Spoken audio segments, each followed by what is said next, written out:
Hi, and welcome to the At Peace Parents podcast. I'm Casey, and I'm here to empower you in your decision-making as a parent of a demand-avoidant child. My goal is to share insights that will generate aha moments and support your connection with your child. I'm a mom of two amazing little boys, one of whom is PDA, and I've worked with hundreds of parents just like you to teach them how to lead their child out of burnout and find the clarity, peace, and sense of community they need.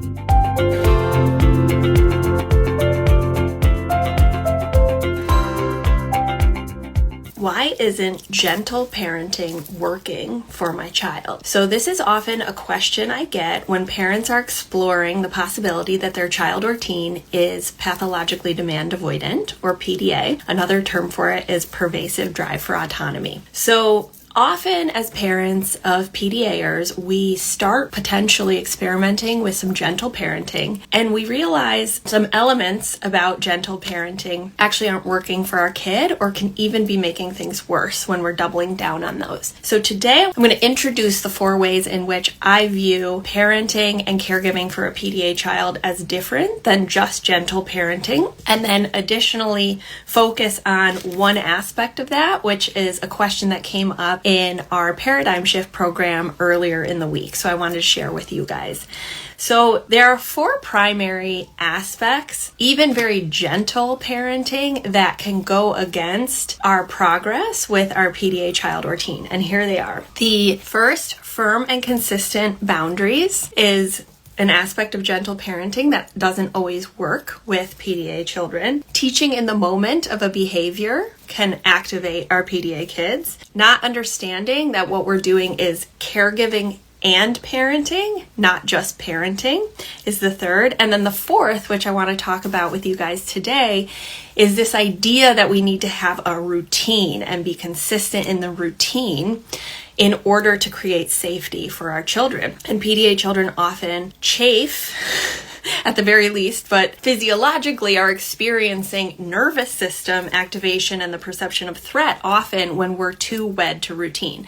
So today I want to talk about routine versus rhythms, and I'm going to give you guys a story to illustrate this. Okay, so this was a very confusing point for me as a mom who is learning about neurodivergence, starting with sensory processing disorder, experimenting with more gentle approaches like time-ins instead of time-outs and, sensory accommodations, etc. But a sticking point for me was I thought I needed to have a very firm, strict, consistent routine in order to create safety for my child, right? And this is especially true if your child has an autism diagnosis.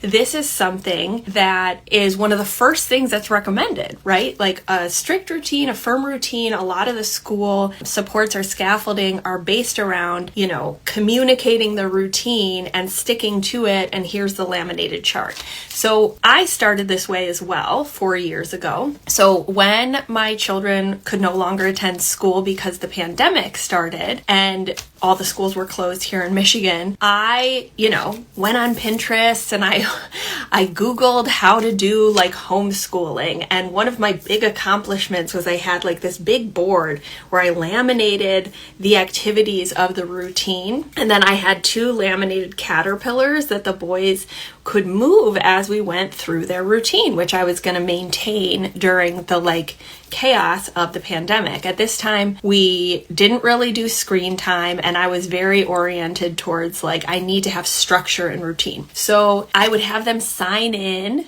to school in the morning, and then we'd do a little activity in the home, and then we would go outside and play for a half an hour, even if it was snowing in Michigan in March. And my littlest one actually seemed to like the routine, whereas Cooper, who's my PDA son, would resist every single aspect of this routine. And I did not understand it. At first I thought, oh, it's the transition itself, or he's not able to understand that we're transitioning, which is the logic of supporting an autistic child, right? Of like, I need to communicate with him using accommodation so that he understands it's time to transition. But what was actually causing the avoidance or the resistance, which is actually like a flight response of the nervous system was that I was putting myself above them in a position of authority, telling them this is exactly what we need to do for these time periods. 9 to 9:30, we're going outside, right?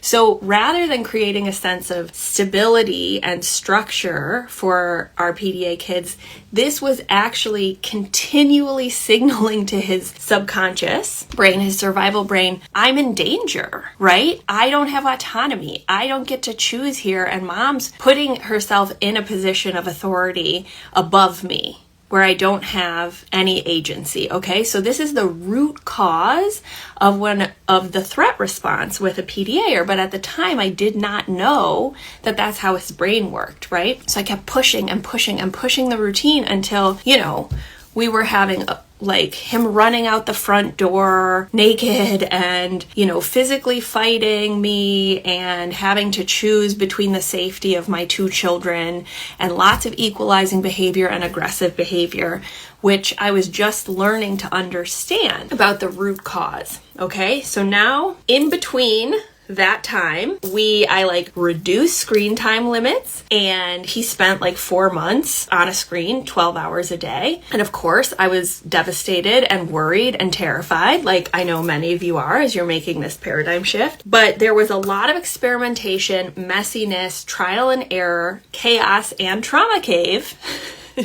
for the time that my son was coming out of burnout. And then we flash forward to now. He's 9, he's out of burnout, we've reached an equilibrium, but now I want to illustrate for you the difference between a routine and a rhythm. Because even though our children need that sense of autonomy and they need that sense of novelty, it can also be very regulating to have a rhythm, okay?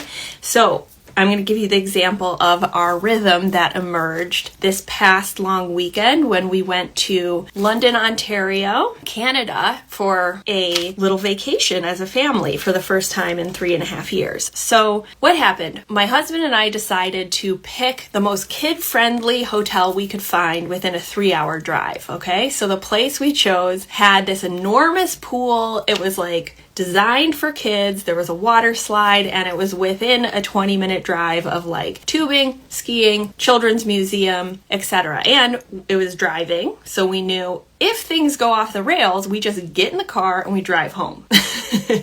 Okay, so we got there and the kids gravitated towards the pool and they gravitated towards this really kid-friendly attached restaurant. And over the course of the 5 days that we were away from home, organically, a very concrete rhythm emerged, right? So every day, they would get up whenever they got up, they would do some screen time. And then usually by 9 o'clock, they'd be like, let's go in the pool, right? And then my younger son, William, doesn't know how to swim. So we would put this huge life jacket that they had, which was actually an adult size. And he would just float around the pool. My PDA son would throw the football with me or my husband, which is his special interest, and then throw this little other ball for William, who would float away and get it and come back like he was like a puppy. So then we would go to the same restaurant. They would get the same thing, whether it was breakfast, lunch, or dinner. It was pancakes and chicken nuggets and chocolate milk. Okay, which is awesome. But we went there 9 times to the same restaurant. They did not want to explore any other restaurants that weren't attached to the hotel and got the same exact thing every time. Okay, then we would usually go do an activity. We went skiing, we went tubing. One day we split. My older son went skiing. I took William to the children's museum.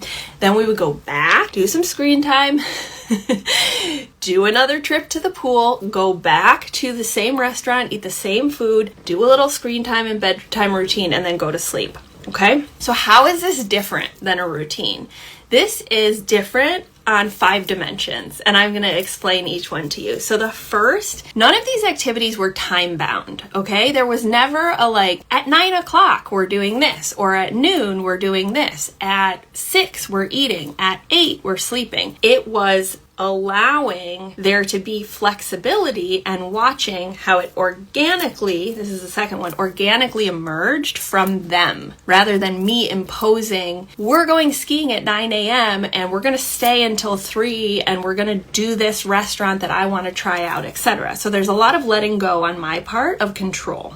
Third, and this is one of the hardest parts, is both my husband and I work to bring an energy of non-attachment to what they said they wanted to do, right? So for example, we went to go skiing. Luckily, it was family weekend, so it was only $5 to rent skis, $5 Canadian to rent skis and go on the hill for my 5-year-old, which was good because they only lasted an hour, right? For me growing up, when I would go skiing, we would go for the whole day because that's what you do and it's really expensive. But my husband and I had to bring a true non-attachment to the activity of like, this is an offering, and if they do it and like it, great, we'll stay for 5 hours. If they don't, we're done, right? And that's really difficult to do, especially as a parent who has an agenda, who likes to ski, who wants to ski with their kids and make memories, and who doesn't want to waste money, right? This is like a very practical, normal experience that all of us parents have. There's no shame in this, but this is where the non-attachment practice comes as an accommodation. The novelty, okay? So there was novelty within the rhythm, right? So at the restaurant, this is so cool, and I don't know why this was, but they had a robot that would like come out and serve the food. It wasn't a fancy restaurant at all,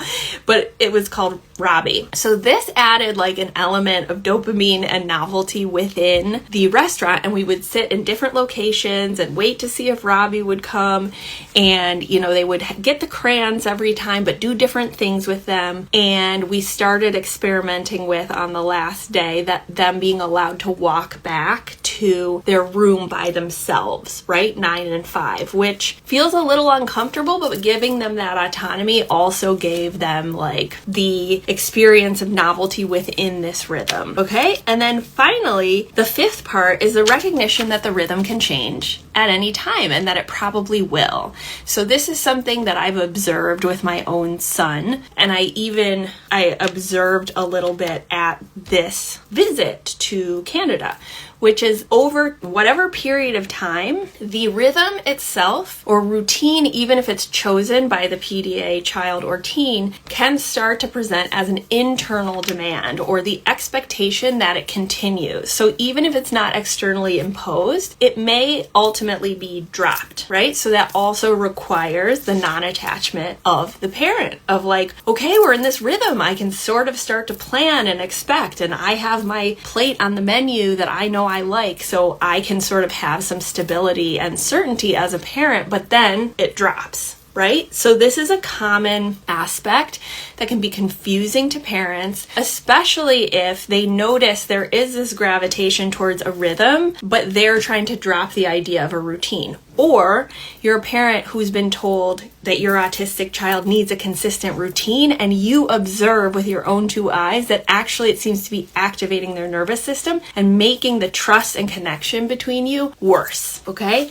So this is just one of the 4 things that I notice as a point of confusion for parents who are sort of exploring gentle parenting, but it's not supporting their child in the way that they expect. And this is often because there's a deeper root cause like PDA going on. This is the information that I'm teaching is here for the taking. If you guys are interested in going deeper in terms of practicing and applying this information in with me, we work in a cohort of families to implement these changes. So it's easy to hear and talk about, but the hard part is actually implementing, because it brings up a lot of stuff as parents, which we're outlining here.